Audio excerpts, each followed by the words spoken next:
Today we're going over the 4 main categories of best-selling designs. Because if you don't understand who you're trying to sell to and what their intent behind purchasing is, it's going to be very hard for you to make designs that are actually going to sell. And after going over these 4 main categories, we're also going to cover how doing this will make creating your SEO super easy. And we're talking all things print on demand, why someone would want to purchase a graphic. This is different than buying a pillow that matches the decor in their house. There is a different intent when someone's actually buying something that has a graphic on it. So the first category is identity and group inclusiveness. When it comes to identity, these are groups or niches that this person is in that helps them identify themselves and something they're usually very proud of. Are they a mom? Are they of Latino background? Are they religious? Things like, are they part of the LGBT plus community? Do they have certain beliefs? Do they have certain political affiliations? Again, these are usually statements to state, I am part of this group, and to maybe connect with other people from that group as well. It's not necessarily an interest, but more down to who they are as a person.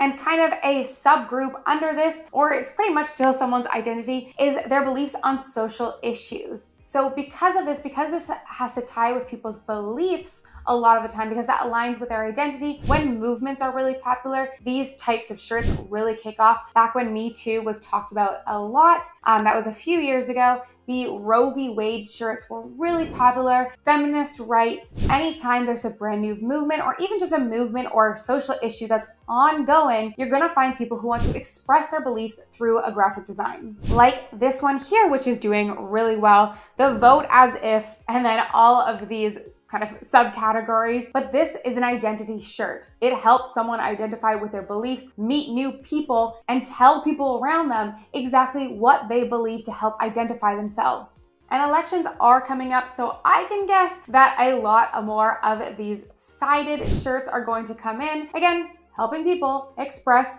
their political affiliation, which a lot of people tie into their identity. And the last subgroup under identity would be your career. A lot of people identify with their career. If you ask them what they do, that's what they're going to tell you. And a lot of people are really proud of that. That's why teacher shirts are so popular. The next group of graphic designs are interests and likes. Reading, running, hiking. You're a dog lover. You're a coffee lover. You love boba tea. These can all be interests that do really well as graphic designs. And a lot of times, these ones are bought as gifts for people. For example, I'm a cat lover. I absolutely love cats, always have, but I would never buy myself a cat graphic shirt. It's just not something I would do, but almost every single Christmas and every single birthday, I get something cat themed. I have cat onesies, I have cat shirts, cat sweatshirts. I have so many cat themed things because everyone around me knows that I love cats. So it's an easy gift for someone to buy for me. Here's an example of a really good, simple sweatshirt that's selling for hiking and nature lovers. So we have one that just says outsider in 20 people's carts, and it's a bestseller. The third category of graphics that I see doing really well are milestones and events. These are designs that help someone commemorate a certain milestone in their life, like maybe it's baby's first Christmas, would do really well as an ornament, as a onesie, as a blanket, on so many different print-on-demand products. There are also some of these milestones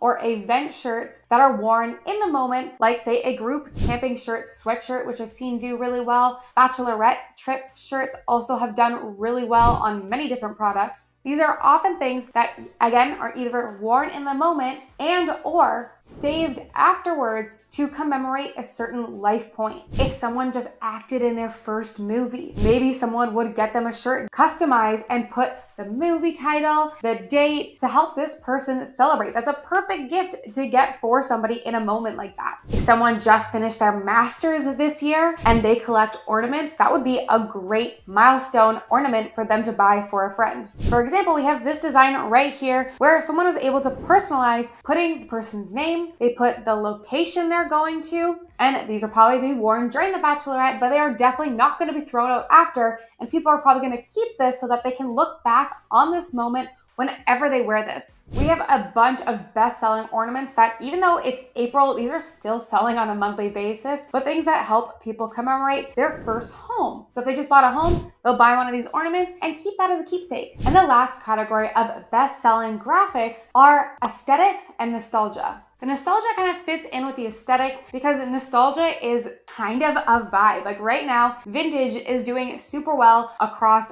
both apparel. It's doing really well in home goods as well with wall art. So sometimes aesthetics do play a really big role in if someone's gonna purchase, especially if that aesthetic is trending. Opening Etsy, we can see this is the keyword for cottagecore. Cottagecore has blown up in the last 2 years on Etsy. Pretty much every single product has been touched with this new kind of trend. It's very moody, it's got mushrooms, it's very earthy. So that's why these dark florals are doing really well. We also have kind of these mushroom vibes, and also really popular right now is, again, back to nostalgia, is the 90s trend. So you're gonna find a bunch of 90s looking designs. But before you design for these, you need to understand the trend. You need to know what cottagecore is. A lot of times I see people put a random pattern on a shirt, but they don't know how to label it because they don't have a name for it. So you actually need to understand the trend first. While this type of graphic does really well on its own, you can see many bestsellers in here. Something that can help you stick out even more is combining this kind of aesthetic trend with an interest or an identity trend. So like a mom cottagecore shirt, or you can see this person has been doing dog lovers and cottagecore. While this trend can do really well on its own through aesthetics, we see so many bestsellers in this niche across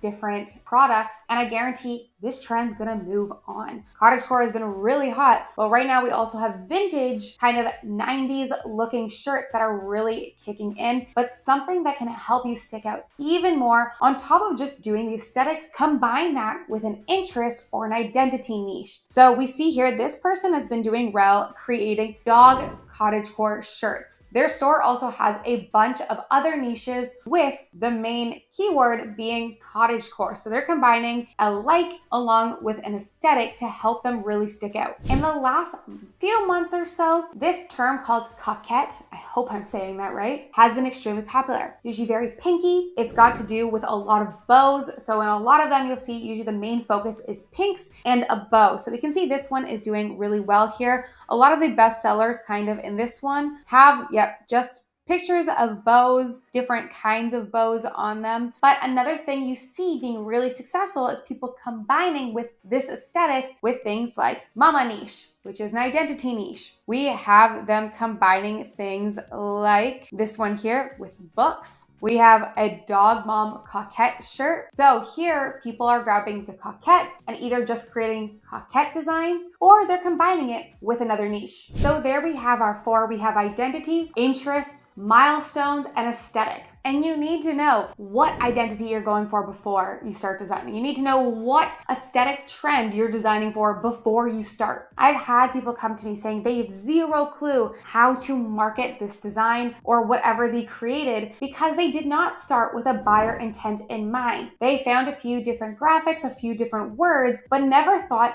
what the motivation was behind someone actually buying it before creating it. Knowing this, who it's for, and why they might buy it is going to majorly help us when writing our SEO as well. Because now we know who it's intended for, who it might be bought as a gift for. If we incorporated an aesthetic into that, what aesthetic it is, and if it covered an identity, we can include the identity as well. For example, if you made a funny Spanish shirt, it might be just a Spanish shirt. It could be a gift for a Spanish speaker. It could be a Spanish teacher gift. It could be a minimalist Spanish shirt. It could be a shirt for a Latina woman. It could be a gift for a Spanish learner. But if you create a design and never thought about any of these, and your shirt does not revolve around an interest, an identity, a milestone, or a popular trending aesthetic, then you're gonna have a hard time writing your SEO because you don't know what people are actually going to search to get to your product.